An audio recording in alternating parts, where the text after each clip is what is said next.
Welcome to another edition of The Breakdown. And this episode promises to be probably one of our spiciest ones yet.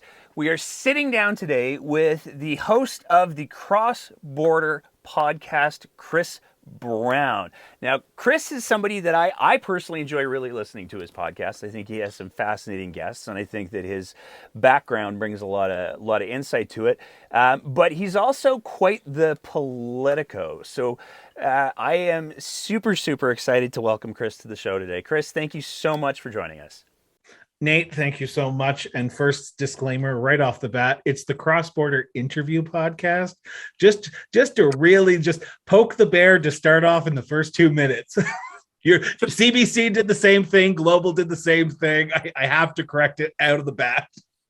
So it's the Cross Border Podcast then? It's officially being rebranded in 2022 to Cross Border Podcast. There we go. See, I fixed it for you. So Chris, before we get too far, I have so many topics that I want to talk about with you because I think it's just going to be a silly amount of fun.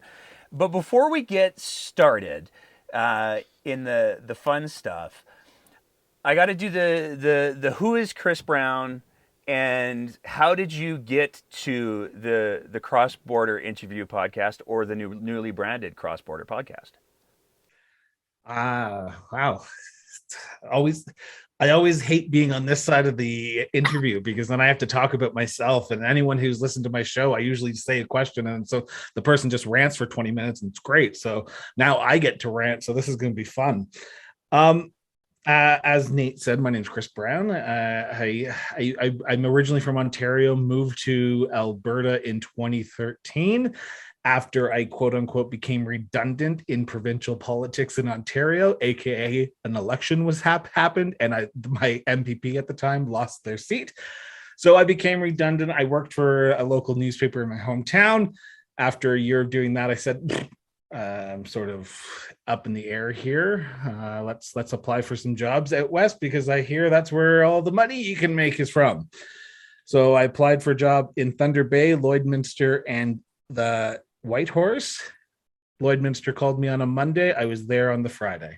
So that's what brought me to Alberta. There's the short story of how it brought me to Alberta. How the Cross Border Interview Podcast, or Cross Border Podcast as it's so rebranded now, it happened because I was literally living in the border city of Alberta and Saskatchewan, Lloydminster. So there, as a journalist for the Lloydminster Source, I started taking photos. People hired me for photos, so I rebranded myself as Cross Border Photography. Jump forward 2 years, was in Slave Lake, working for the town of Slave Lake at the time. Actually, a few years, 2013 to 2018. So 5 years later, this whole thing called a podcast craze was really like making the rounds. So I decided I enjoy politics. I enjoy talking. I enjoy interviewing people. And I found that the traditional 15-second soundbite that mainstream media, and I hate using that phrase, uses, wasn't doing the general public a service. So I thought, why not just sit down with guests and have an hour conversation, not edit it, no filter. Whatever happens during the interview happens during the interview. You've been on the show. You know it is unedited. It is what you say is put out there because it gives the listener a chance to hear you. Jump forward in season 1, which was 2018 of August. Jump forward to 2 years later. Season 3 started in August, and I was living in Calgary at the time. So I'd moved from Slave Lake to Calgary, and I thought to myself, well, I'm like many other people who don't have that much to do during a global pandemic. So you sit on your ass all day, pardon my French, and you just sit there and try to figure out what to do. So we went from 2 episodes a week in season 2 to 5 episodes a week in season 3. And our focus was the Calgary municipal election. So our goal was to sit down with all the municipal candidates. That was a hard challenge because every day it seemed like someone else was coming out of the woodworks to put their name forward to run. So we started putting these out, and people seemed to gravitate towards an unfiltered, unedited interview between two people. That's just a conversation, we're doing right now. So that's where the Cross-Border Interview podcast came from. That was a very good explanation of the cross-border interview podcast. But I want to get a little bit more about Chris Brown. Because I feel like you weren't born in 2013 where you started that story. Yes, I was. Come on. I mean, if that's the case, then for an 8-year-old, you've aged very poorly. Wow. If you're eight, Okay. I get it, Nate. We're going there. We're starting with the name calling. I feel like it's Twitter. I'll do 140 characters back to you there. Perfect. We'll start a little war. So a little bit more of your background, if we could. So my background, originally from Ontario, I went to school for political science at Queen's University. Go Gales, yes. For those who are yelling at their screens or yelling at their car radios right now, suck it. Queen's is awesome and it's amazing. I went to political science there, and I thought to myself, well, I don't really have much I can do here in political science realm because Ontario is a very hard place to break into politically. You say Alberta is, but in Ontario, with the size, the gravitation of how many people are even in the province, it is hard to break into the center of politics. So, which is Toronto, even Ottawa. So I went, what do I fall back on? So I thought, let's go the journalism route because that would be easy to break into in Ontario. I laugh because I love it. So I went to Loyalist College, go Lancers. Yes, for those who are yelling at their screens again, Lancers are awesome, Gales are awesome. So as you can imagine, I am from that outside of the GTA for anyone who's listening in the Greater Toronto area. So I went to school there. I went far enough away that my parents would have to call if they wanted to visit me, but not far enough away that I couldn't come home at Christmas. And look at me now, I'm 3,000 kilometers away from them and I can't come home at Christmas. So I that's my schooling background, work background. I started in television, working for 630 News in Belleville, Ontario as the journalist. Then I was told I had the face for radio. So you go into a radio station. Then you get told you have the voice for print. So you then go to the print. So my journey has taken me ups and downs.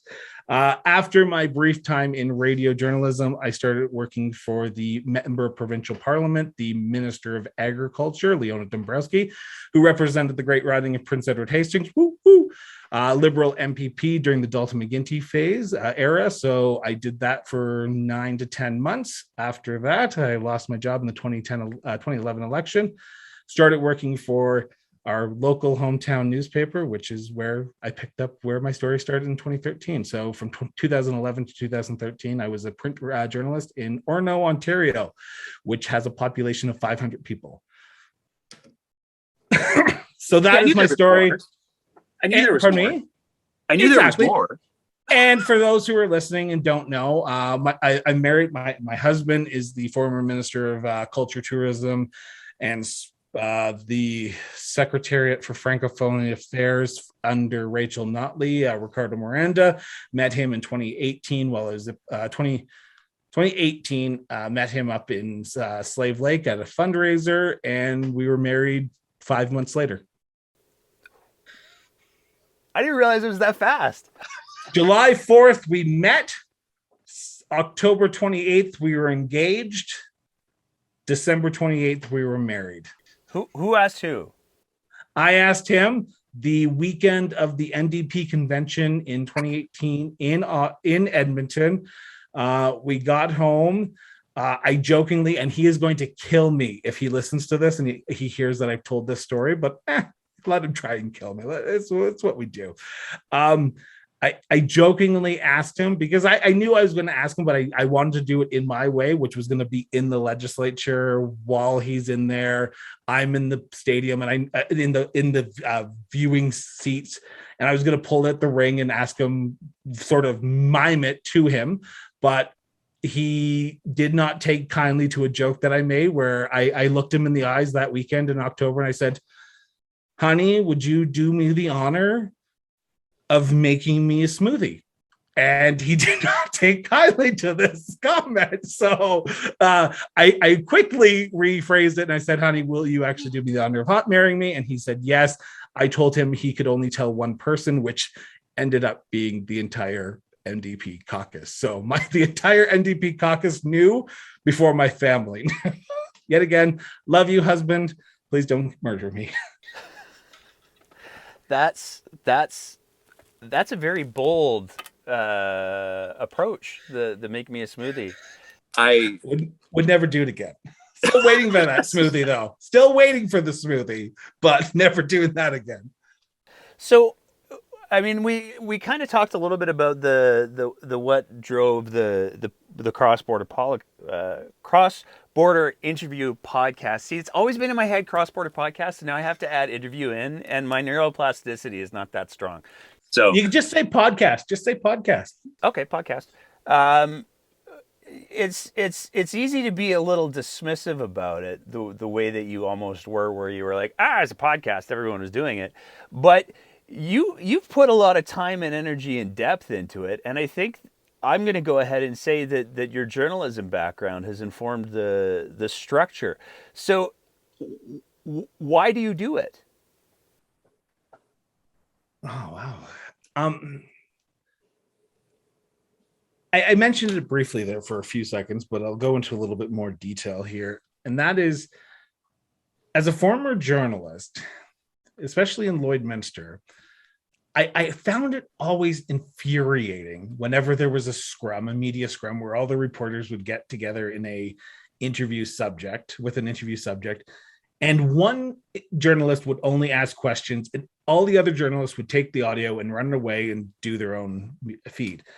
And you could tell that the same quote is going to appear in every single newspaper, every single radio station, every single TV station.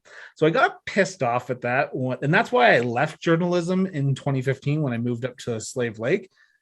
And then in 2019, I said, I like having conversations. I enjoy having conversations. Why not do it, but do it on a more sort of provincial, federal, international level?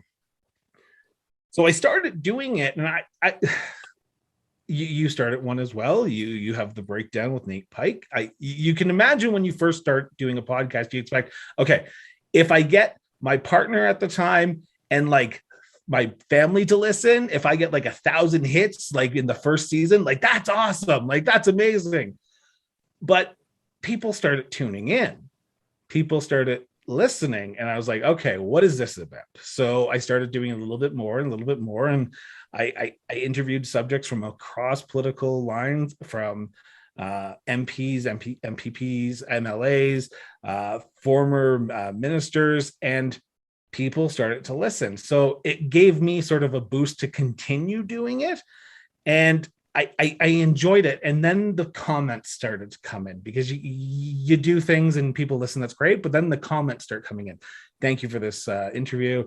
Thank you. I didn't know this about X, Y, and Z about them, so thank you for doing this. And it gave me a sense of pride that I was actually trying to change the narrative. And anyone who's listened to my show knows that I despise social media with a passion. Hate it with a passion, but I have to do it for the show. You have to promote yourself. You have to get people to listen. You're able to connect with potential guests. So I wanted to take the narrative of the conversation that people have on social media of hiding behind a fake profile and having an actual conversation between two people, because in today's world, we are so divided. And if one person can just have a conversation where it opens someone else's mind to a greater dialogue, then I'm very happy I can do that. That was a much more robust answer than the all the cool kids are doing it. Yeah, but how do you say all the cool kids are doing it and then say the robust conversation that you need to have in today's world? Then it makes me sound like an ass, because I'm like, yes, I am so thinking about this in the metaphysical world that we live in. And I'm like, no, I just want to have a conversation. I just want to have a conversation with people. Kind of. And this is the part that's going to really like, oh, it gets me into places. you talk to people and you're like, hey, I'm on the Cross Border Interview podcast. Will you come on my show and talk about yourself for 20 minutes? They're like, sure. You're like, what? Like Tommy Chong, like Cheech and Chong fame. I literally sent him a message. I was like, this isn't going to happen. He's like, sure. I was like, what? Well, wait, what? Okay. So we'll have Tommy Chong on our podcast because I guess that's what media people do. They interview Tommy Chong. But you've had like a lot of, that was one of the things I wanted to get to, is that you've had some, I would argue, very high caliber guests from across a variety of fields, because it hasn't just been the politics show with Chris Brown like some other hacks do. You cover a variety of genres, I guess would be the term.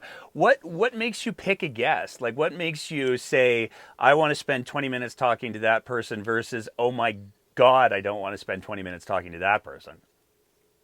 So, okay, so this is going to shock a lot of people, but I don't care. I don't care who you are. I don't care. You put on your underwear the exact same way. You wipe your ass the exact same way as everyone else in this country. So why not have a conversation? Everyone has a story to tell. You just have to ask the right questions to tell that story. And whether it be a musician, whether it be a politician, whether it be an author, whether it be a comic book artist or a comic book writer, everyone has a story to tell. And yes, there are some weeks when I have to like dig deep to try and find somebody, but there's other weeks where people just come out of the woodworks and say, hey, I want to come on a podcast and talk. Sure. What do you want to talk about? Let's have a conversation. Might educate me, might educate my listeners. And I'm happy that people are willing to have conversations in a world, like I said, where Twitter is if it doesn't fit into 280 characters, people don't tweet it. And they ramble on for 2 or 3 paragraphs. I want to have a conversation. And that's where it all comes down to. I don't care who you are. Let's have a conversation. Okay. Who was your favorite guest? Oh, so if my husband's listening right now, totally. The season 1 premiere of the Cross Border Interview podcast was my favorite episode of all time. So let's go with second favorite. I'll give you the easy out on this one. Oh no, I'm gonna give you the real answer. I will give you the real answer, and it's an episode that has not aired yet. It is airing on December 14th. So this is a shameless plug for the Cross Border Interview podcast, which can be found on any social media platform and any podcast streaming platform. Our favorite guest of all time so far, 3 seasons. 300 episodes, and it will be the 300th episode that we air, is with former senator for Prince Edward Island, Mike Duffy. In his first ever interview since leaving politics, Senator Mike Duffy comes on my show and we have a frank conversation. And if you want to sit for an hour and a half listening to a man who does not hold back, tune in on December 14th.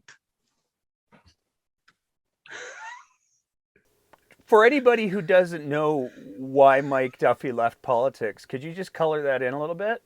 I would be happy to. So Mike Duffy, I will be frank. I fangirled over this interview because I watched Mike Duffy live during my journalism days. Like when I was in class, that's where my 5 o'clock attention would turn to, was Mike Duffy live in the halls of power in Ottawa. So for those who don't know, Mike Duffy is a former journalist on CTV who had Mike Duffy live, who basically sat in the House of Commons right after question period and interviewed all these great MPs. In 2000, I want to make sure I get this timeline correct. In 2011, the then Prime Minister Stephen Harper appointed him to the Senate on the recommendation, or technically it would be David Johnson who appointed him, but on the recommendation of Stephen Harper.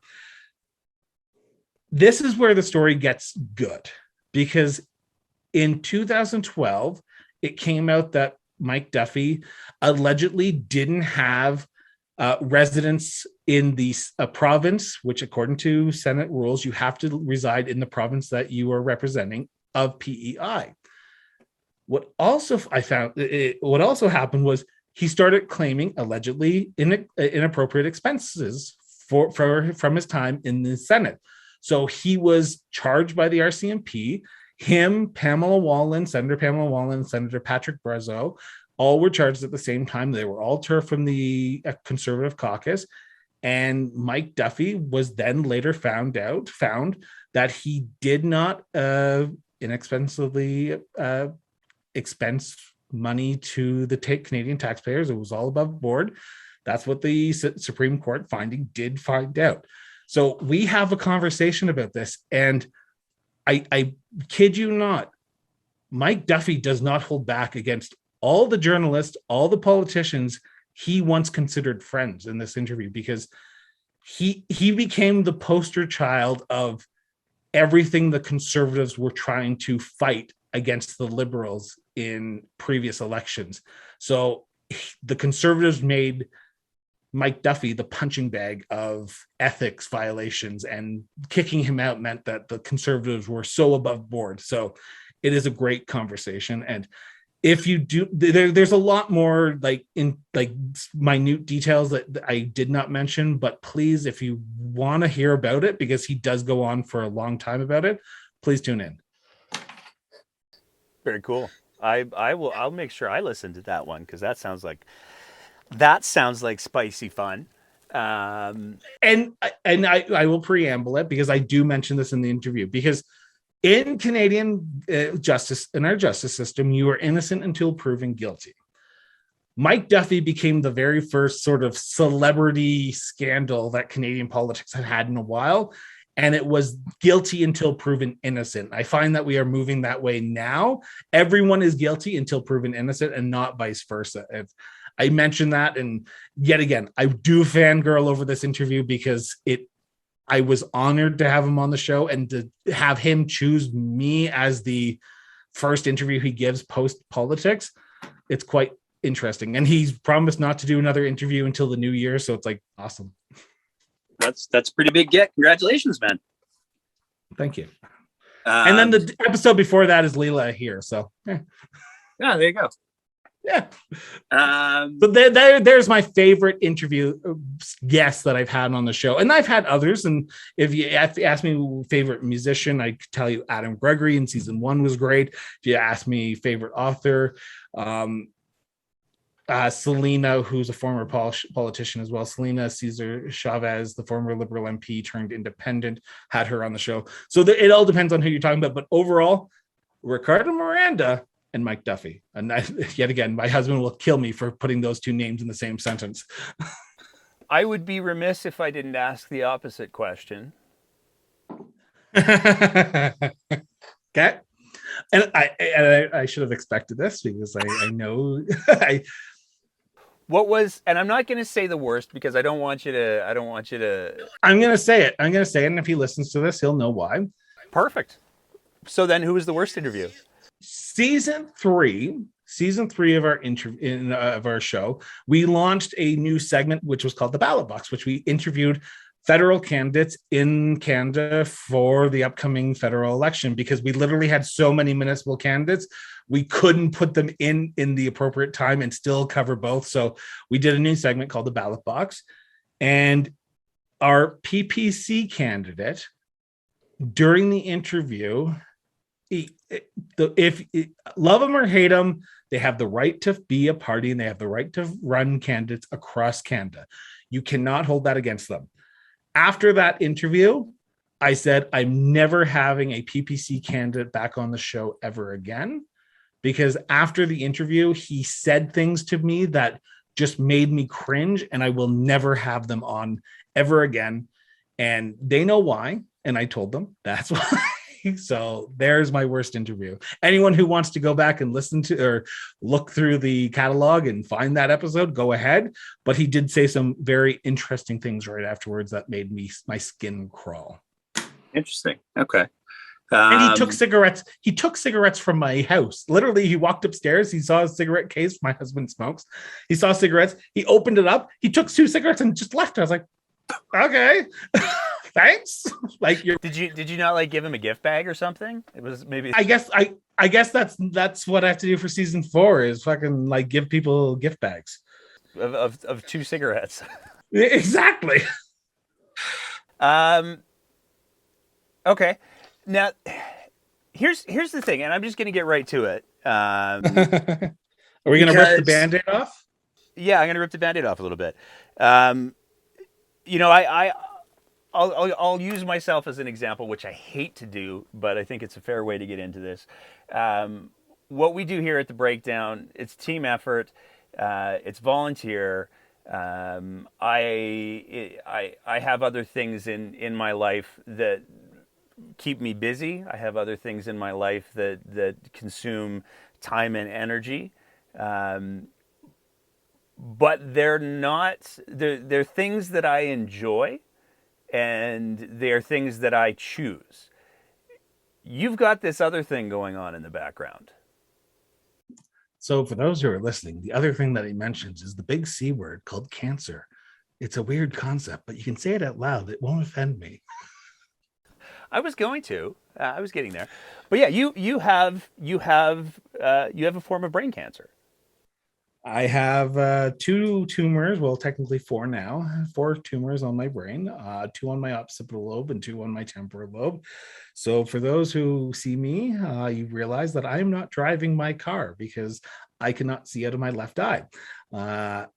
I also have done interviews where during the interview, I do not know who I'm talking to, but I'm able to fake it because I'm able to navigate hopefully the rest of my brain to try to figure out who this is through the interview process. So my memory's going, my eyesight's going, and I have stage 2 now, cancer on the brain. And I'm not sure when this is airing, but as of recording, I am 5 days away, December 2nd, away from getting these tumors, cancer removed from me. And dude, you're gonna make me cry. Come on, Chris.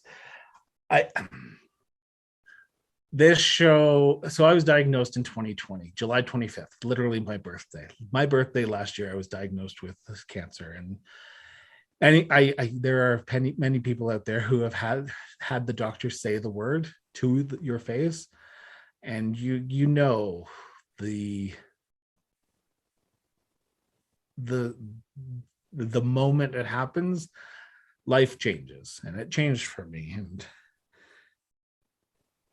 I got told some great advice from my father the day after I told him. He said, find something you like to do and continue to do it.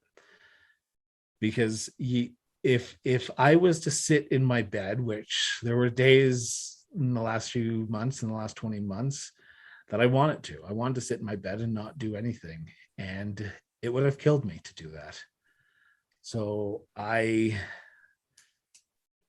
found something that I love, which is the show and talking to people, and I do it, and I continue to do it because people send messages of thanks for that interview, thanks for this, that, the other, and it gives me some positivity in my life that I don't have any right now.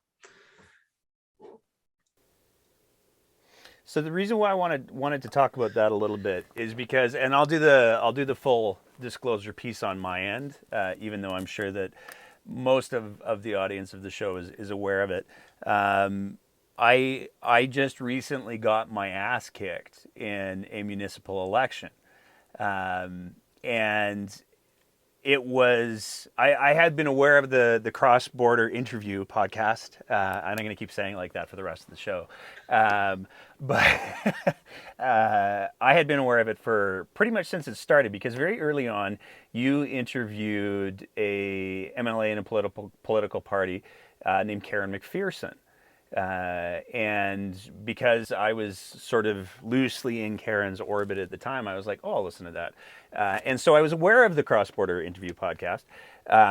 But the endeavor that you took on during the municipal election, and you kind of talked about it earlier, but it was so impressive to me, and I'm gonna pump your tires a little bit here, so just bear with it. But it was so impressive to me that somebody that was no small endeavor, as you said. It was. I can only imagine how much work it was. And it's really important to realize that, especially, and I would wager, especially for somebody like you, you're doing some research before you have these conversations. And so it's not just the process of we're going to have the conversation and then we'll just send it up, because you do some editing stuffs. You do some, and I know this because I saw my clips. But there's a lot more work that goes into the production of even a single episode of a podcast, and especially a podcast that's not just doing the audio stuff. You're doing the video stuff as well. It's not just, oh, that was a fun hour and a half. There you go, Ether. It's a lot more work than that. And to do that with as many candidates in the municipal election as you did is a tremendous endeavor. And it blew me away that somebody would take on a project of that size on a good day, when things are, when the machine's running at its peak.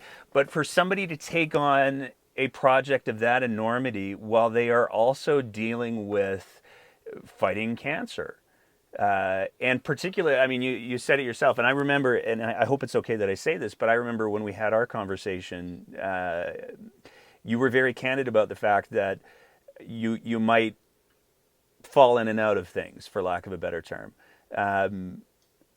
There is a passion and a commitment to having robust conversations, I'll say. And I'm only using the word robust because I just finished recording an episode on curriculum, so that word is in my head way too much right now. But there's a passion to do that I find not only fascinating and intriguing, but quite frankly inspiring. And that's one of the big reasons why I wanted to have you on the show, was to talk about that, because I mean, you're very good at the, oh, we're just fucking around here, sort of dismissive of what you're doing here, but it is no small thing. And so I really appreciate you sharing the story about your dad and the comment, because that snaps things into very, very sharp focus. So the tea is going to be spilled in this episode about my process. So at the beginning of season 3, yes, I did research on some of these candidates. I did research on yourself. I did research on the first 20 episodes of the season. And things then went haywire, because I was planning on not having episodes in September and October, but something happened in September and some surgeries got canceled and postponed. So I then had to sort of play, I'm sitting here and I'm doing nothing, and I did not have interviews ready for this. So I have to now play catch up of the rest of the next few months. So by about September 9th, the Friday after the long weekend, I had a week's worth of episodes left, and that was going to be it. And I didn't know what was going to happen. So I frantically, as much as you can be under the situation of having your surgery for your removal of your cancer postponed, I frantically started asking candidates to come on the show. And my research and my ability to dive into information basically went out the door. And I apologize for anyone who came on the show after that, because there was about a 3-week period where I did interviews with people who I knew their name, I knew their email address because it was on the Elections Calgary website, and I knew what ward they were running in, and I was able to bullshit my way through it. But at the same time, I learned a lot about the candidates, and there were some candidates during those times that were really good interviews. There was one in particular that I think I asked 5 things, and the candidate spent an hour and a half talking about something I don't remember because he was so long-winded. I tried to do my research, but sometimes I couldn't. So I do apologize to the candidates who I wasn't able to, but hindsight's 50-50. Okay.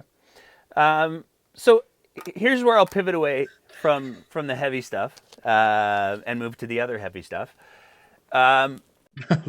we're not going to talk. We're not going to talk about the debate/forums.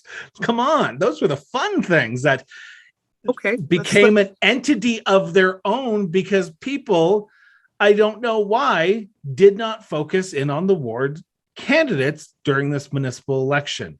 I still hold it against CBC, Global, CTV for not doing their jobs, Calgary Herald, Calgary Sun for not doing a better job covering the ward debates. There are 15 people in that council. 15 elections happened, not one, 15. Where was the media? And when I got approached by a Ward 11 candidate to host a debate, I said, sure. But in the back of my head, yes, I wanted to do it because I wanted to do it, but I didn't know where my surgery was going to be. So two birds, one stone. I'll do it. But where were the other media? So why does it have to come down to the guy who's fucking struggling with cancer to put on these debates? And yet, Global CBC, you did great covering my story, and I appreciate that. But why weren't you covering the actual wards? Like, why am I the story when there are wards and there are candidates in each ward that had very, very suspicious, weird opinions on how this city should have been running?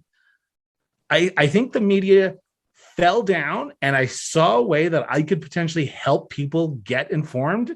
And those debates, while they were a pain in the butt, I will do them again. But next time, I'm making sure I have a team of people instead of one person doing them. So I give credit for the candidates who were able to come out and do those debates with me in the forums, or however you want to call them.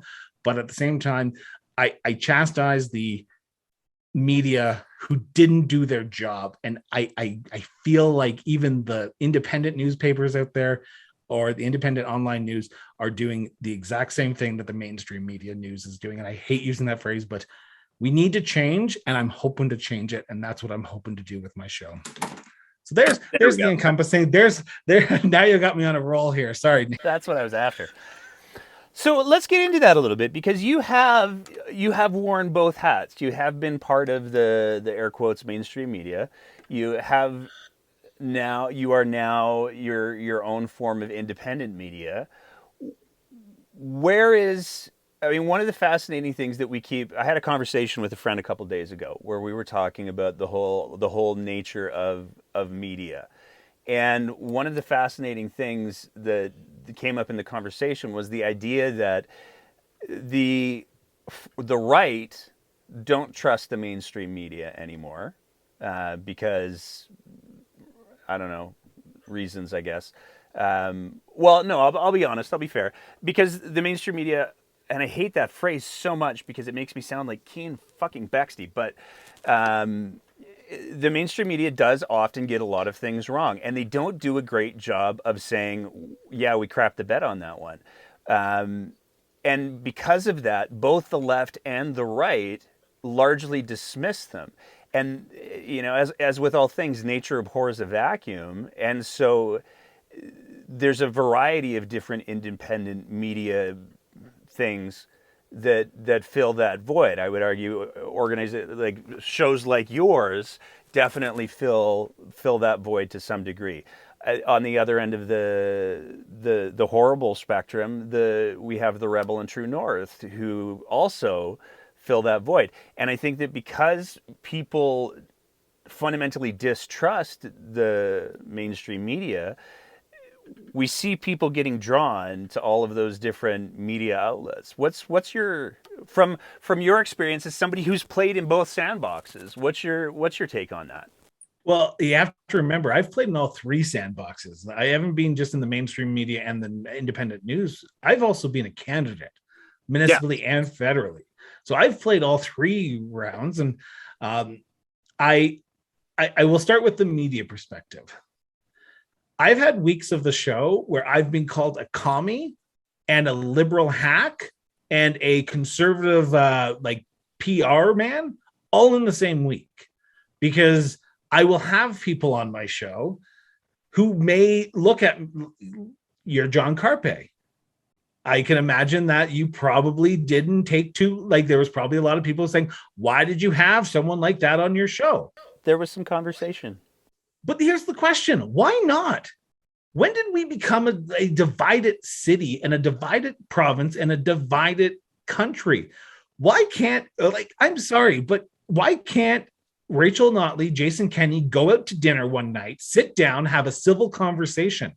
When did we become such a divided city, a divided people, that we're afraid to have a conversation? And I hit back at everyone who calls me, who says I shouldn't have people on my show. Then start your own show. Do your own thing. Like, I'm sorry, but I will have whoever the hell I want to have on, and I will do my interviews the exact same way. I will be nice to them. I'll be cordial. Yes, I'll ask some hard-hitting questions. Sometimes I will let some people slide because we have a certain amount of time and I want to make sure we get enough in. But at what point in time do we have to look at it as a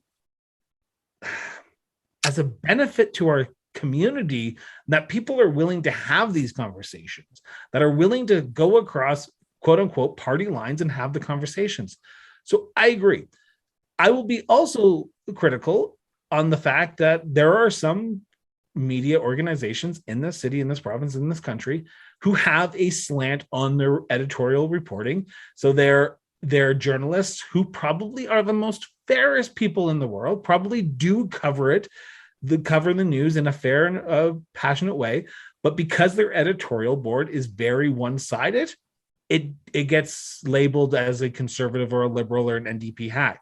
So I've taken myself out of that realm. Yet again, the idea of going independent is hard because sometimes you do not make the money you should for pumping out the content you should, but you have to do what you believe in your heart is the right thing to do. And I said this during the debates and the forums: vote for the person that best represents your values and your morals.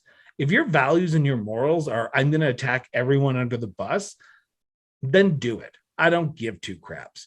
But my values and my morals is having a conversation with everyone and just having that conversation in an open and transparent way. And you can't come at me and say I've edited it, because where did I edit? This is the exact conversation that we've had. So I find from a media's perspective that we are so divided, and the media has found a way to wedge themselves into that divide. And I pray that we can hopefully get back to the normal, but normal is no longer there. And this did not start with Donald Trump. Let me put that out there on the record right now. Donald Trump exposed it, but people were divided already. We just are now able to openly to be divided. And I'm taking that away. And I am not Donald Trump. I will be open with that.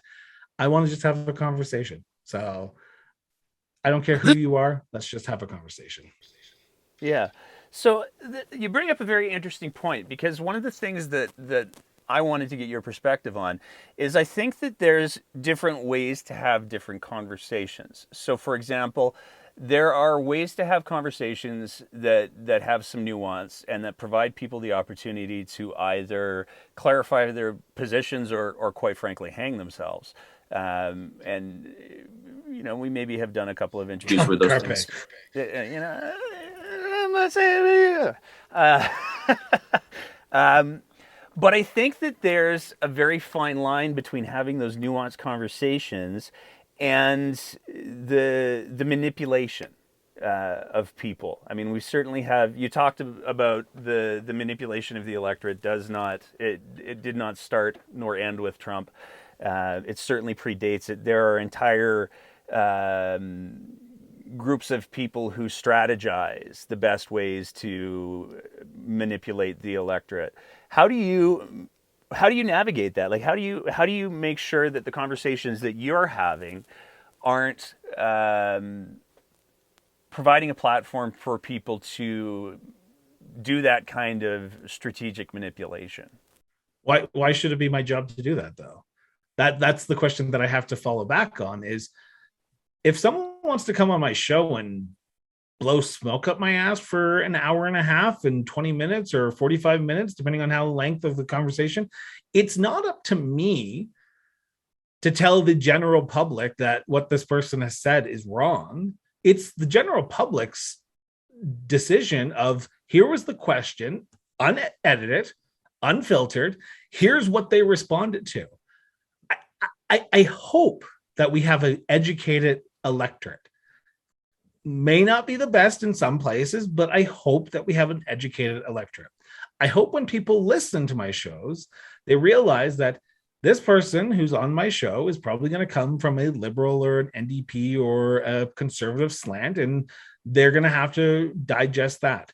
Yes, I will follow up with questions, but I'm not there to say, you didn't answer the question. Yes, I've said that a few times, but why is it my responsibility as the host of the show to be combative? Because it doesn't get anywhere, because then that person gets combative, the guest gets combative, and then it becomes a shit show of two people just yelling at each other, and we could have just done that on Twitter. Let's have a civil conversation. And I will be happy to have that Twitter fight on Twitter with you if you want.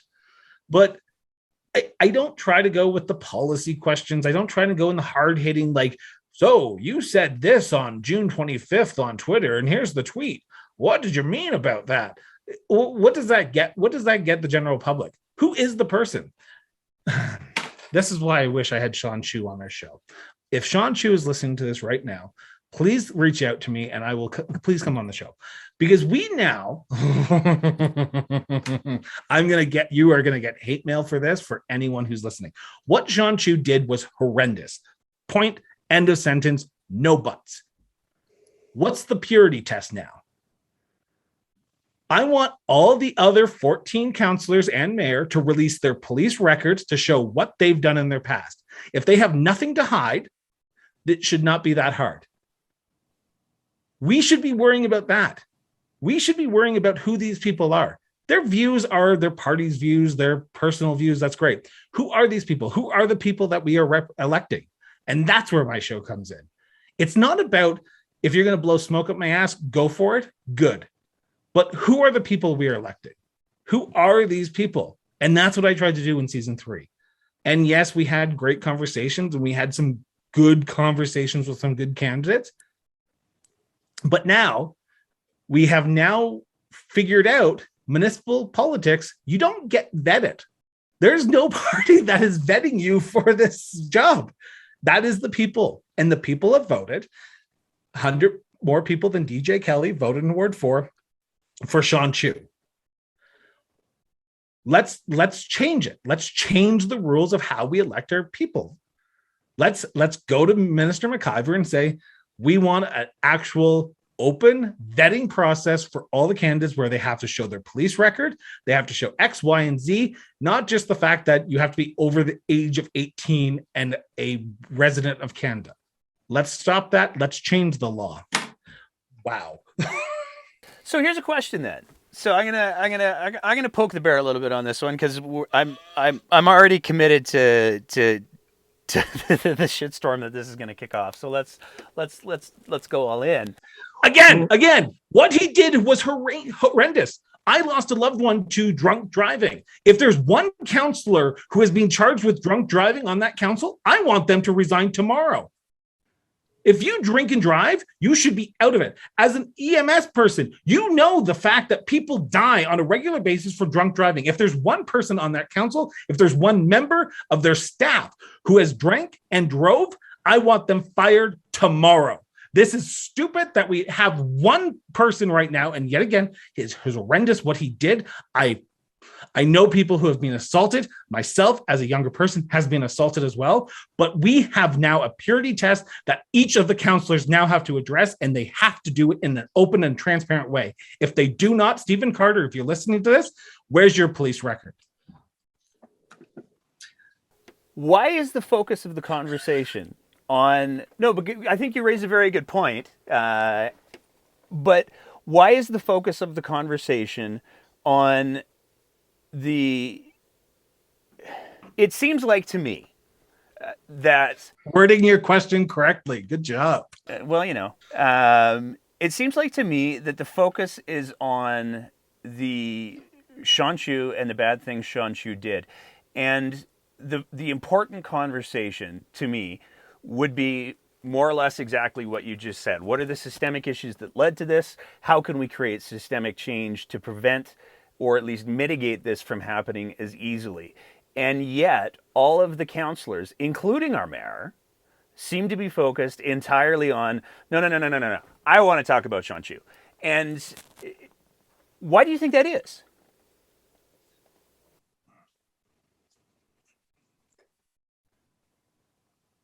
It's not talking about their record. It's not talking about the fact that we've just declared a climate emergency and our administration doesn't know what a climate emergency means for the city. We don't talk about the 3.9% tax increase that we now have for the city of Calgary for next year.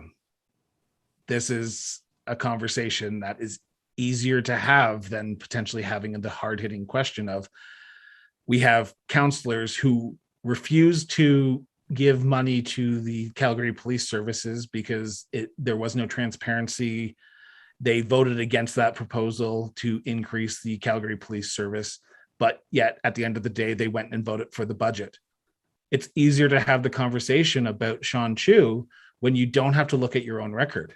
Giancarlo Corral, Councillor Corral, can you explain to me why you voted against a motion to raise money for the Calgary Police Service, but then turned around and voted for that same budget that had that increase? If I had morals, I would have stood up and said, I cannot vote for this budget because of X. And you have not come out and said why you voted for the budget that increases the police service budget, but you're still talking about Sean Chu. Let's talk about things that are affecting me right now. My taxes are being increased next year. You were against increasing the budget. Why'd you vote for it then? So this gets into a bigger conversation, I think, that's worth having, because it seems like I've just lost any chance of having any of those counselors on the show ever again. I don't know. You might be surprised. We just had Leela here on our show, and I thought it was a very good conversation. But if somebody had told me, despite the fact that we've been inviting them since 2019, that we would actually have a UCP MLA agree to come on the show, up until a month ago, I would have said, "Oh, you've been drinking." So you never know. But it does bring up an important question. It seems like we have this culture in politics where the most performative candidate, the candidate who puts on the best show, is going to be the one who gets elected and stays elected, as opposed to the candidate that's going to do, or the politician, or whatever term we want to use, that's going to do substantive governance work. I mean, I take a look at, and this is not, for the record, sour grapes. I am 100% convinced that I dodged a bullet in a big way, like full out Neo style. But it seems like we have this glut of counselors right now, in Calgary at least, and I would even extend it to the provincial government. I think that there are provincial politicians on both sides of the aisle that put more effort into the performance than they do the work of governance, or at least modeling the work of governance. Why is that a thing, and why do we keep making it a thing? Because it's easy. That sounds lazy. It is. We have a lazy electorate. We have 50% of the people who did not vote in the last election. In Northeast Calgary, 20% of the population came out and voted. People don't care. People don't care about governance. They care about the name. And I hate to put it that way, but how else do you explain people being disenfranchised about voting and getting out and vote? It's the way the world works. We have a system that is rigged against people. But is that like are we like into an infinite feedback loop now? Where yeah. Oh god, yeah. There's no way we can change this. No way. People who get elected aren't going to go, Justin Trudeau, this is the last election we'll have on first past the post. Well, we just got elected by first past the post, so maybe we don't change it. Okay.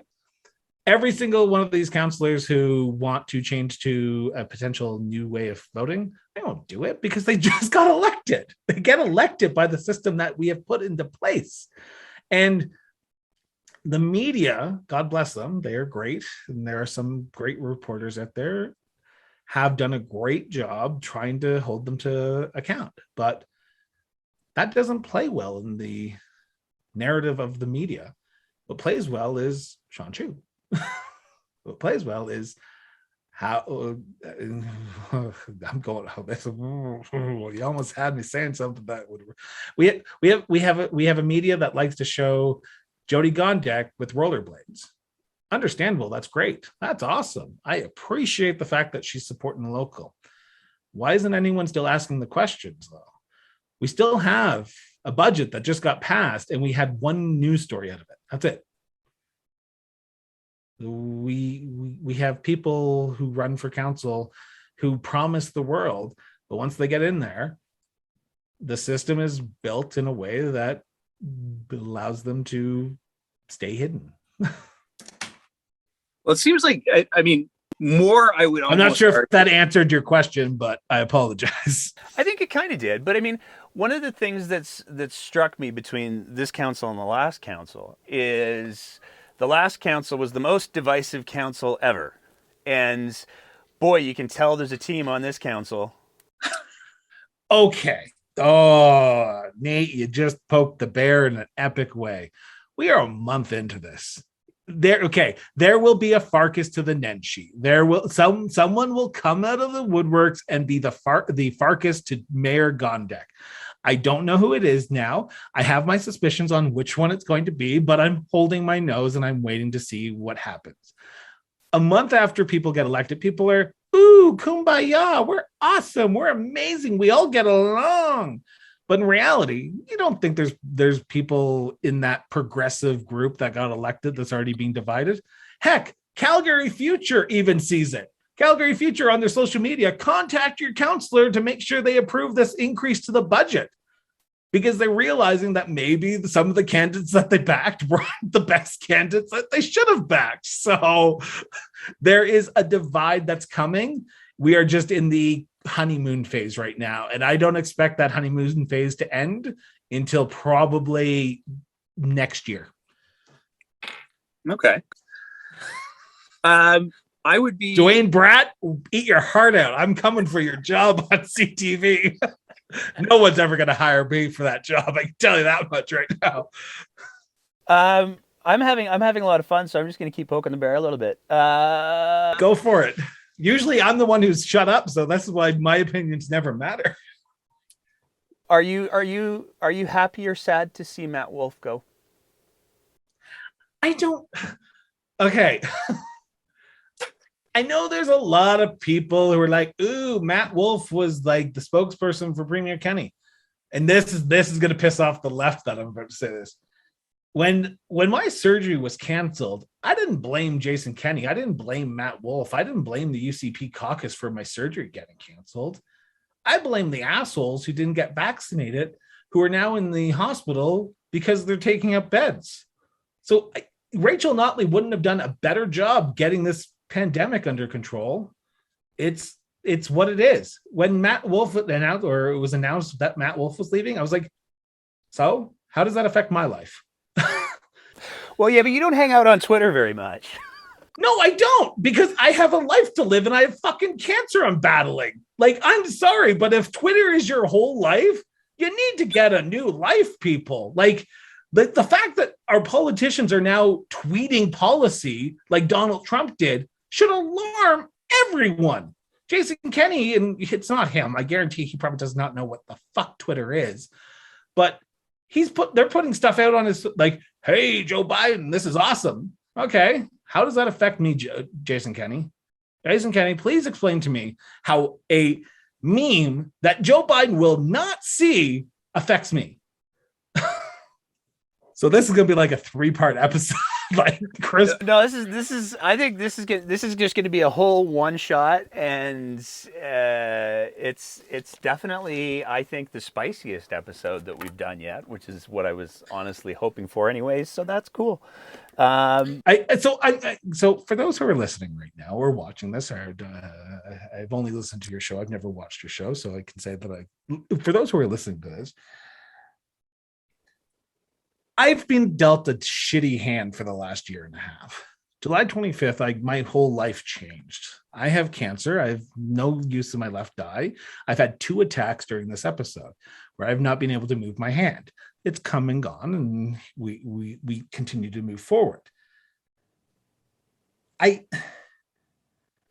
world that we live in is so me-centric. It's all about me. Me. And Twitter has been a place where people just seem to shit the bed when it comes to someone else's opinion. And I'm sorry, but you're not that important, and I'm not either. Like, I put my underwear on the same way that you do. I wipe my ass the same way you do. Matt Wolf does the exact same thing. Okay, he's on Twitter and he yells at people. So how does that affect you? Are you that hurt by a tweet that, oh my God, we all have to end this conversation now because Matt Wolf has tweeted something and we're all embarrassed now? The pandemic's over. Yeah, because we all thought the pandemic was over. I just don't understand why we live in a Twitter world right now where there's bigger issues to fry than Twitter. Okay. As you post this on Twitter for people to listen, thank you for tuning in to The Breakdown with Nate Pike. I was just gonna say that's how we get a lot of our audience, but it's how I do too. Don't get me wrong. I think that the way that I know that you're not a big fan of social media, but the way that I try to look at social media is I think that it's a tool. And it all depends on how the person who wields it. And I would argue that a big part of the reason why Matt Wolf was so many people had so much disdain for him was because he used it very much as a weapon. I mean, he doxed people. He posted pictures of people's kids. He did some very, very bad things, and there's lots of people who utilize social media in that way, but I do think that there's the potential within social media, depending on how the person who's wielding it chooses to wield it, to use it to have conversations. I will agree that social media it's a double-edged sword no matter what. Yeah. How I look at it is a double-edged sword. I wouldn't have my listener base if I didn't have social media. Pure and simple. If I would have just posted it up and just hoped that people got to it, wouldn't be talking right now. We would not be having this conversation. But what I can say is Matt Wolf's not the only person in politics that does that. There are people on the right or on the left in the Alberta NDP who do the exact same thing. It's the blinders that people put on that it's right versus left. It's because the right did it, we're more upset. Case in point, 2019 federal election. And yet again, you said in our pre-interview, I really have a hate on for Justin Trudeau. And this is why. Justin Trudeau was announced, it was revealed that he did blackface, not once, not twice, but 3 times. The left, while he apologized, that's great. We're moving on from that. We took more offense that a conservative leader was American than we did the fact that Justin Trudeau did blackface. Where is our priorities here? Like, I know yet again, we're going down a rabbit hole of epic proportions and literally this conversation started with Matt Wolf and we're talking about blackface now. This is the way the breakdown works. Like, I literally guess we are breaking down what this means. We need to have one rule, and it can't be different for the Conservatives and the NDPers or the Liberals or the Alberta Party. We need one rule for everyone. If you get canceled, you don't get to come back. And yes, I've been canceled, and anyone who's seen my, like, who has Googled me in my life knows that I've been canceled. So let's have it out. Let's have this conversation out, but let's have a rule for everyone and not just a select group of people. So with that being said, I mean, you bring up a really interesting point to me, which is the idea that it seems like both sides of the spectrum, or whatever we want to call it, they really like the rules when it applies to them. I mean, I think you have literally just hit literally a sentence that every Indigenous person in Canada today is having, that the rules only apply when it benefits the settlers. And we have a great, that the only reason I say that is because we literally just recorded an episode where someone went on for 20 minutes about that subject. So yes, continue. Oh no, I was just gonna say, like, there's no shortage of examples where, you know, people will say, well, come on. You go. Let me take this one. You go. Every counselor. Okay.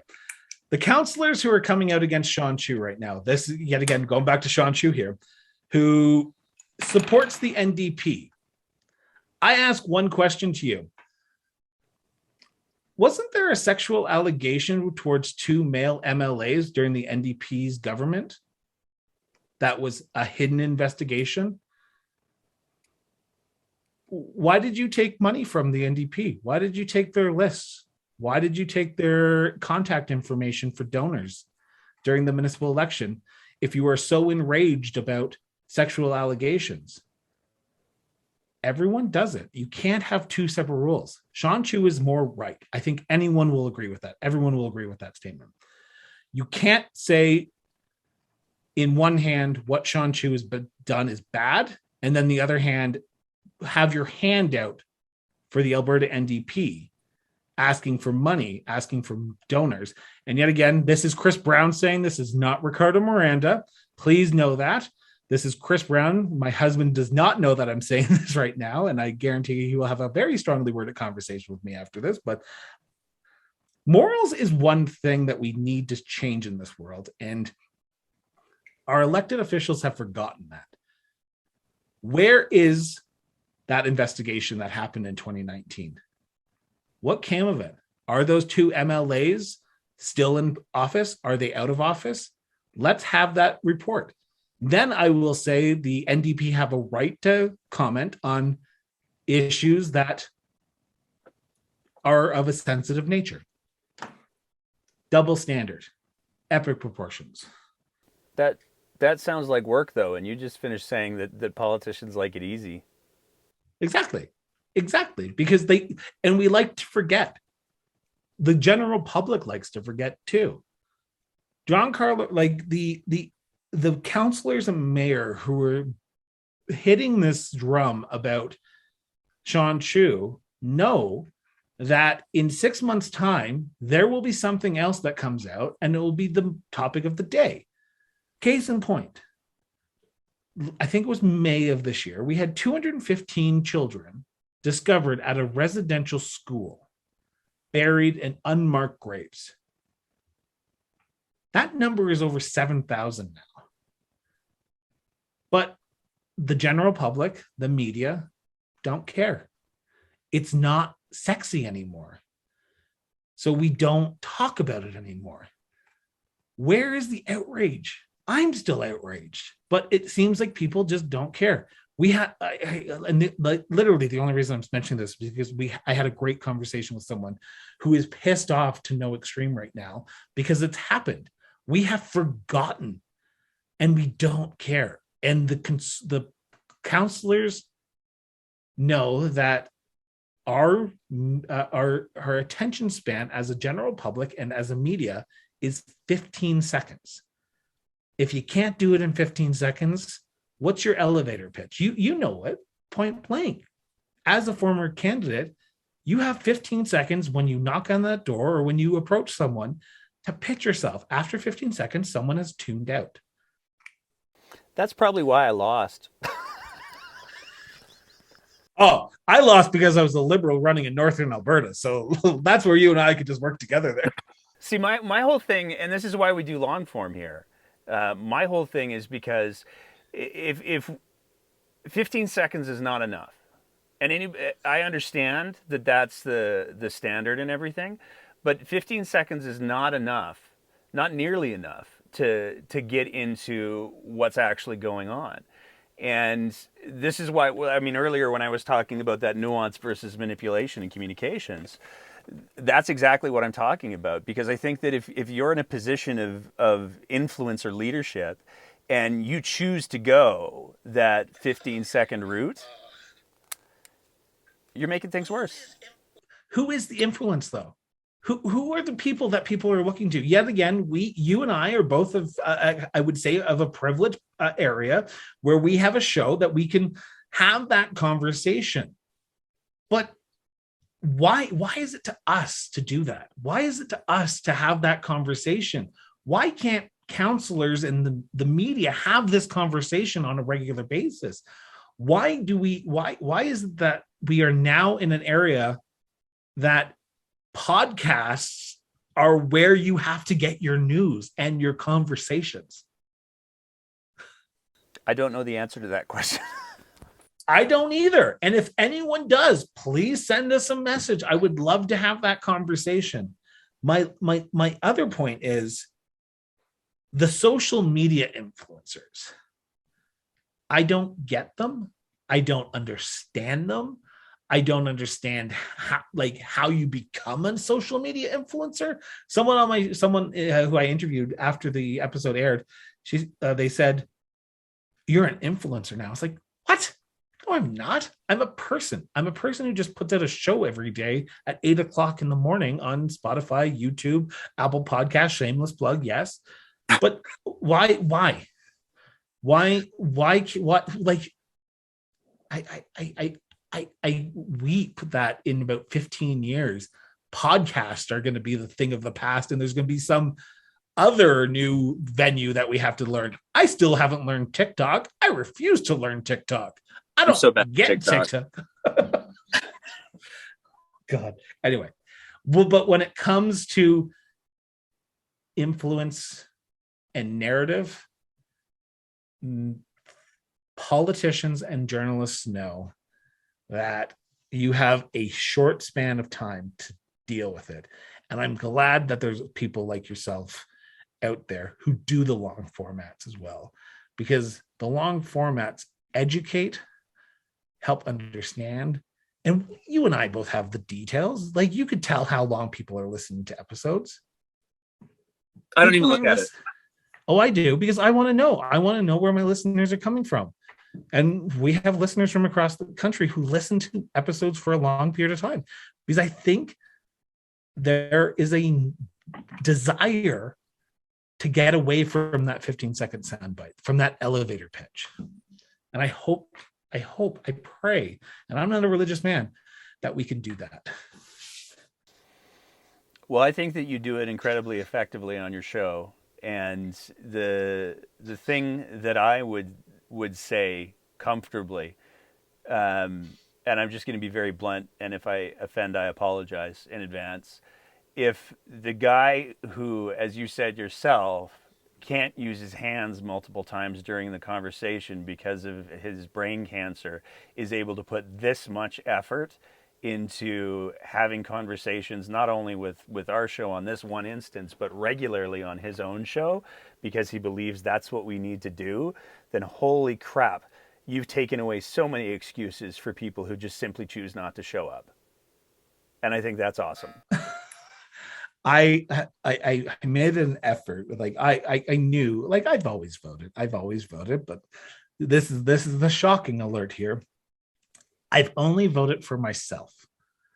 So I've voted in every single election, but I've only voted for myself.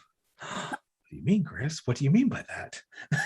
Every time I've appeared on the ballot, I've only marked one X. Every other ballot I've ever gotten, I've marked multiple X's because as and this goes back to a comment that a CNN reporter, Mr. Anderson Cooper, yet again, Mr. Anderson Cooper, if you're listening to this, please, hey, reach out to us. We'd love to have you on the show.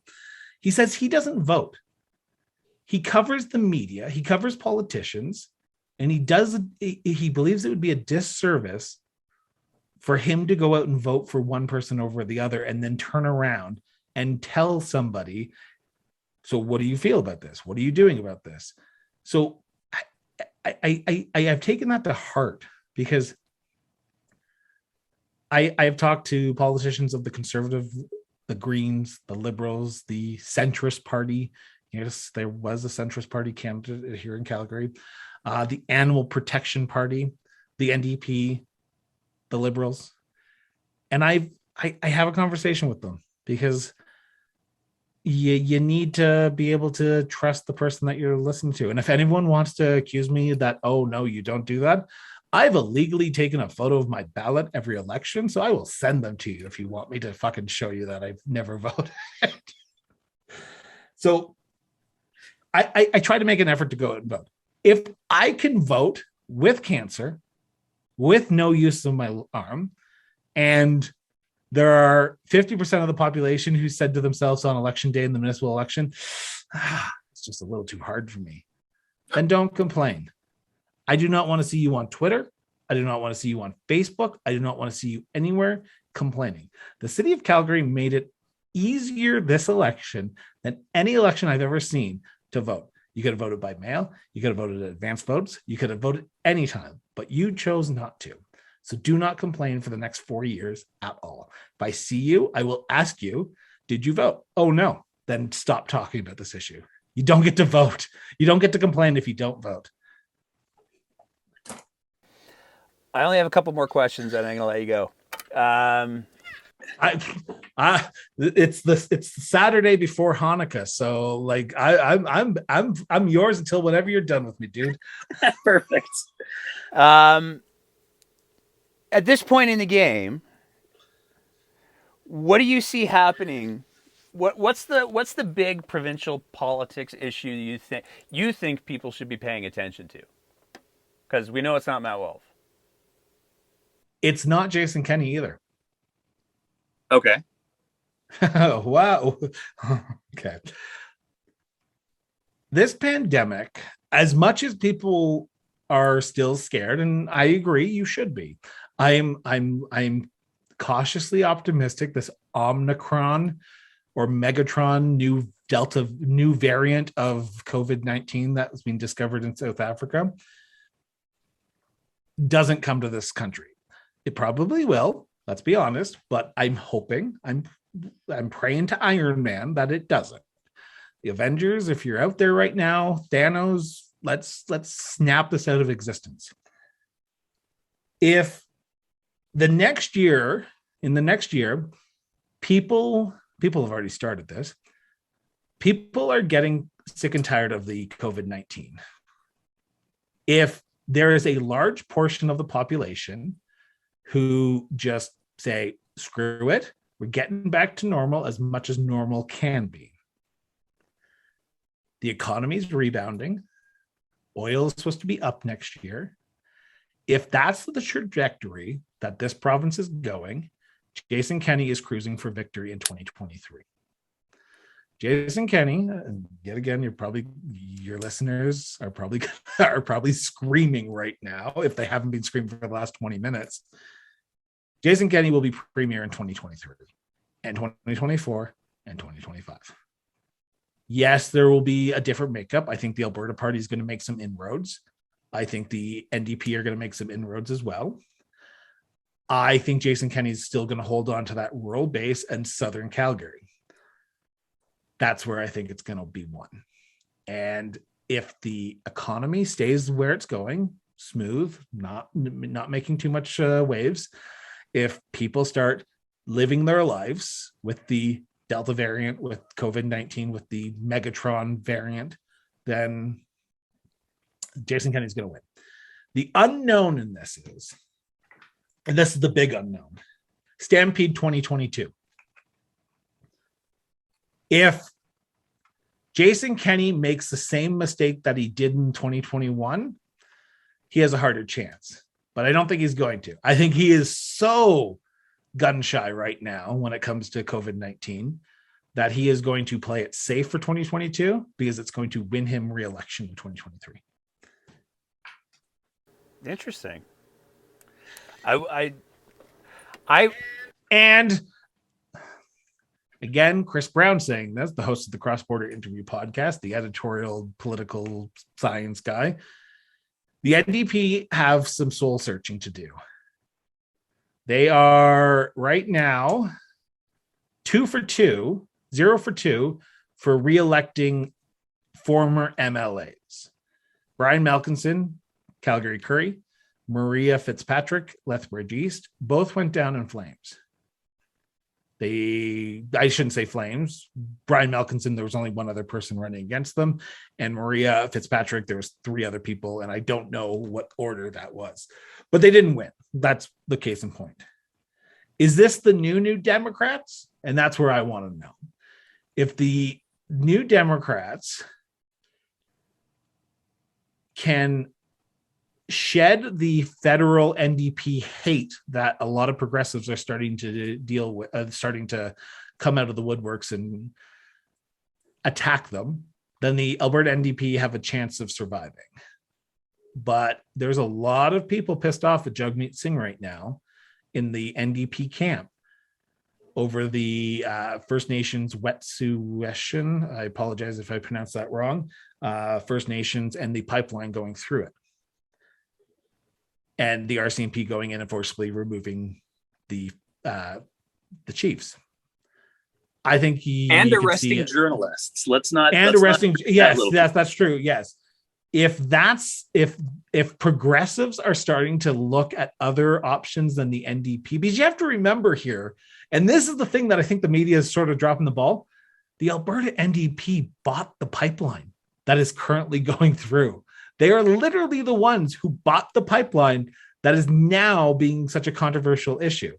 The Provincial Council released a statement of support for the people of the Wet'suwet'en First Nation.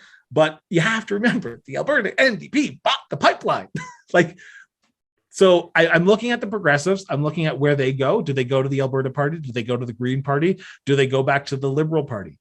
I don't know, because the Liberal Party's in shambles right now. I don't know if they have a leader, and I know John has tried his best, but I don't even know what John the new interim leader, looks like. Yeah. I've asked him on the show like 3 or 4 times, and no one from his office seems to get back to me. Barry Morishita is well liked with the municipal levels, and I think that's what I'm looking at. I'm looking at Barry for the Alberta Party. I'm looking at where the progressives go, and I'm looking at Stampede 2022. Interesting. What are you looking at? Oh, am I out to left field on that one? I'm going to throw the question back at you. What are you looking at in 2020? Like, I know you're going to say Brian Jean and Jason Kenney, but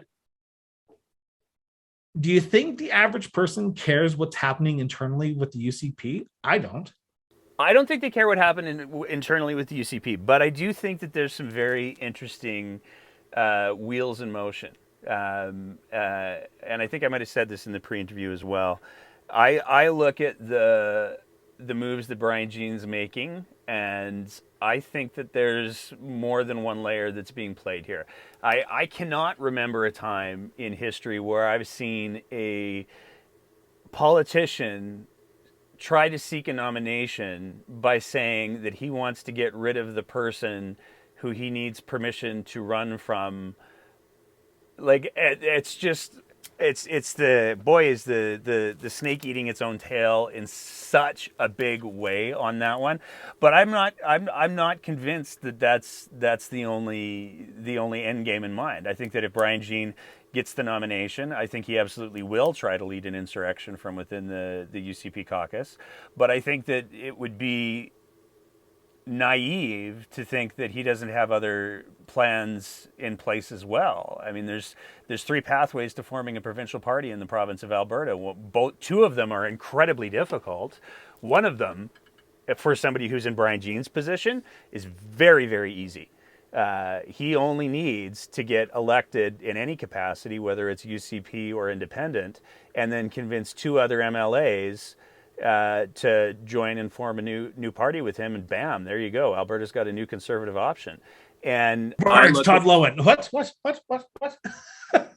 Well, and I'm certain that there are, for lack of a better term, Brian Jean loyalists that exist inside the UCP who would be more than happy to go, oh yeah, Kenny is an albatross. His approval ratings are 20%. I want to get reelected, so I'm gonna jump over there. We're gonna do a whole new branding exercise. It's gonna be so great. Nobody's gonna know what's going on. I think that that's a very real possibility, and I think that that's probably the biggest wild card in the whole thing, because I think that Jason Kenney's in a very interesting position right now with Brian Jean, because either if Brian Jean wins the nomination, Kenny either has to sign the papers or not, and if he doesn't, oh boy, that's going to get spicy right quick. And if he does, it's going to get spicy right quick.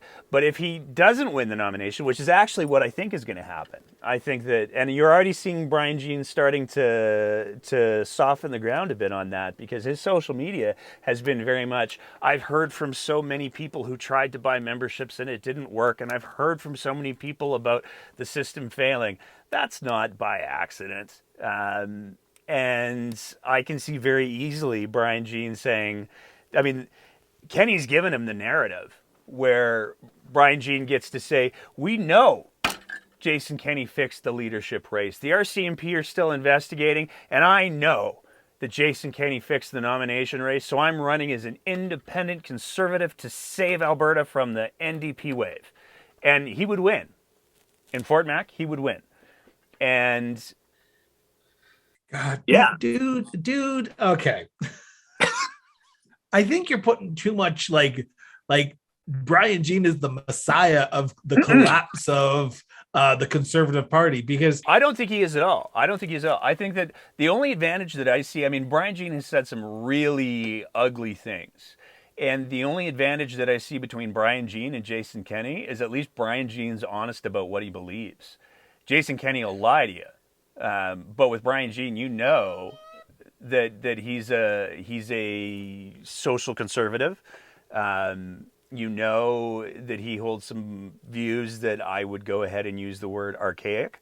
But you know that. So you know what you're getting.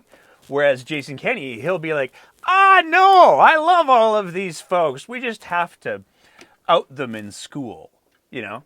And then 2 minutes later, turn around and say, I didn't say that. What are you talking about? Exactly. I would never out kids. Yeah. Yeah. So that's, I mean, as much as you were joking about TikTok earlier, and I agree, as a 45-year-old white dude, I suck at TikTok, but I did finally find a use for it earlier in the week, because we put together a greatest hits clip of Mr. Kenney, and it got removed from TikTok for containing hate speech.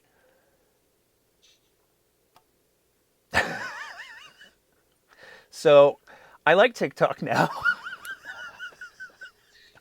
I during the municipal election, a lot of the candidates after the end, I said, so what's your social media? How can you reach out? And everyone's like, oh, I'm on Twitter, I'm on Instagram and TikTok. I'm like, I will link everyone but TikTok. I refuse to fall into this TikTok fame. If the only thing that comes out of this interview is me freaking getting TikTok because I want to see you get things removed, oh my God, I weep for society. it was so because I put it up because it's a funny video clip. I put it up on all of our channels because it really is Jason Kenney defeating Jason Kenney in his own words. And so I was like, you know what? I haven't put anything on our TikTok in like a year because it's what we do is not TikTok friendly. But I was like, you know what? Let's throw it up and see what happens. And like 30 minutes later, I get the notification. Your video has been removed for containing hate speech and inciting violence. And I was like, oh, this is better. This is the news. Right there's the news. Yeah, so that's my TikTok experience. Here's a question for you. I'm turning the tables on you, and I'm asking the questions. George Chahal. Does Mr. Chahal, because I jokingly said to my husband this week, because we just installed security cameras because we had someone come to our house with a gun. I said, yeah. So I said to my husband, should we print off a sign that says, please be advised, George Chahal, this premises is being monitored by video cameras, and put that up and try and sell them? But he said no. What's Chahal's end game here? Because I'm trying to figure out if he's gonna stay on. He's gonna stay on. He'll be on for until the next election when he gets defeated by a conservative again. But is Chahal ever going to be cabinet minister ever because of this scandal? Because I don't think so. And I think he will. Love him or hate him, but I don't think he will ever be cabinet because I think he will. Quote unquote scandal.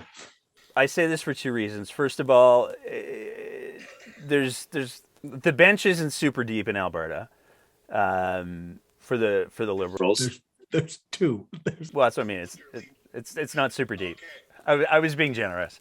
It's not even like it's a bump.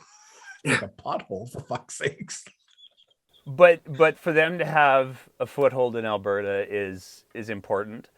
I think that you know what you said earlier about give it 15 minutes. I think that in a year and a half, maybe 2 years, closer to the next election, I think that we probably will see him get something like Minister of Transportation or some like minor lame sauce portfolio that nobody really cares about. But so like Minister of Tourism? Sure. Why not? I think that our fellow Alberta Liberal MB is currently. Yeah.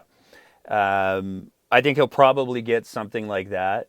I think that Mr. Chahal, his choices perfectly reflect the hubris that we see in too many politicians. As somebody who has done for not only myself but for other candidates a lot of door knocking, the automatic assumption, and this is a conversation that's happened on every campaign trail that I've ever been on, the automatic assumption is once you're within about 30 feet of someone's door, it's recording now. And you go to houses, and there's more houses that have cameras that don't. So to not even have that awareness is really quite remarkable. And it really does. The only way that I can account that is hubris. But man, I got to be honest with you. And the politics, as somebody who ran in 2019, in a constituency that had both sides of Deerfoot, the way that politics get done on the other side of Deerfoot is very, very different. And the way that I have always liked to try to position it is there's no question that there is a much higher number of new Canadians on the east side of Deerfoot than there is on the west. That is a reality. That's not me saying anything that's hyperbolic or inflammatory. It's just the truth. The vast majority of those people who came here came to Canada to build a better life, to get away from toxic countries and toxic systems of government. That is not to say that there aren't a handful that brought some bad habits back here with them. And it is the overwhelming minority. And I want to be really, really clear on that. Some of the most committed people to good democracy and engaged people in good democracy are on the other side of Deerfoot. But there's also small groups of ones who use the same I mean, we have a current MLA who comes from the east side of Deerfoot, who chased food trucks out of his constituency, and he said to them straight up, "Look, I'm the MLA. I can just change the laws and get you kicked out of here, so you don't want to mess with me." Politics attracts, I fundamentally believe, two different types of people. It attracts people who want to influence change. Well, three types of people. It attracts people who want to influence change. It attracts people who want to pump their own tires, and it attracts people who want to abuse power. And then there's the fourth. What's that one? People who just want to go in there and collect a paycheck. Well, I put that under category number 3 too. Okay. Oh. But to me, that's. I don't think that Mr. Chahal has done a good job of demonstrating that he is not in category 1, or that he is in category 1. I mean, and don't even get me started on developers. I could do that all day long. Yeah. So I've been trying to figure out the next step in this, right? My next step of we have just gone through an election. We now have a new council, and I realize the timing here, and I apologize to your listeners if they're still tuned in. Thank you for staying with us for this entire time. Jody Gondek, Mayor Gondek, was the queen of appearing on any podcast, every single Reddit AMA, doing multiple Facebook Lives. I'm going to be interested to see if she continues that in her term. Is she still going to be accessible as she was during the election, or is she going to be her office with Stephen Carter going to tie her down, quote unquote, and just sort of keep to the traditional city hall media? And that's what I don't know. I would be willing to speculate that I haven't seen a Facebook Live from Mayor Gondek since she was elected into office. I haven't seen a Reddit thing since she was elected into office. And I would be willing to wager, he said cautiously, that any public engagement is going to be extremely curated.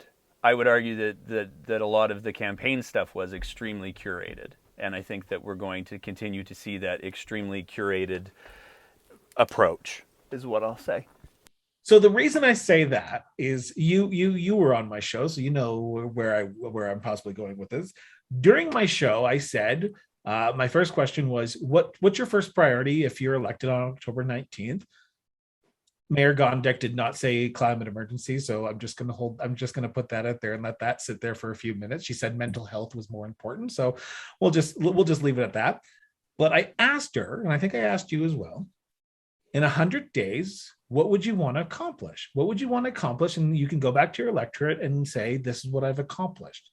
And I said, I'm looking forward to having you on, if you're elected, to talk about what you've done in the 100 days. So 100 days is February of next year, February 2022. I've started to reach out to all the candidates, all the councillors who were elected, who appeared on my show, and some who weren't. And we're doing a whole month-long series, and this is the live breaking news that you're going to get here first, Nate. We're doing them live.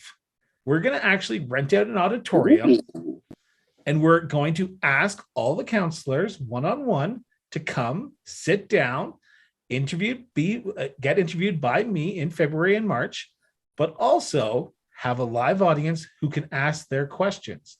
And I'm going to hold the councillors to the flames and say, you said you were going to come back on my show. We're just changing up the narrative a little bit. You shouldn't be afraid to talk to your residents. and let's have that conversation. So we've got confirmation of one so far that we're going to do in February 2022, but the invitation is open to all other 15 councillors and mayor, 14 councillors and mayor, to come on the show live in person, socially distanced with the QR codes. We've got that. We are a business. We are set up to do everything correctly.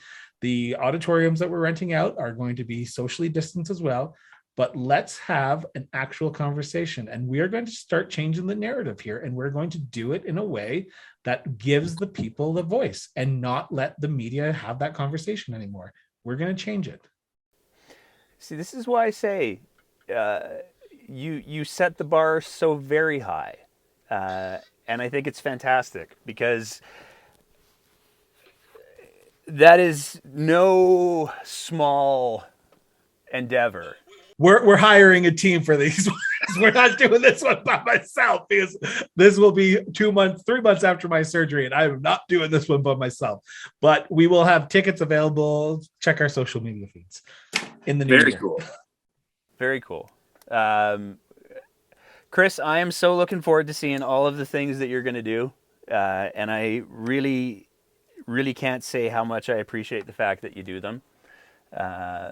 Especially given the I don't even know what the word would be. I don't want to call them obstacles because you just blow right past them.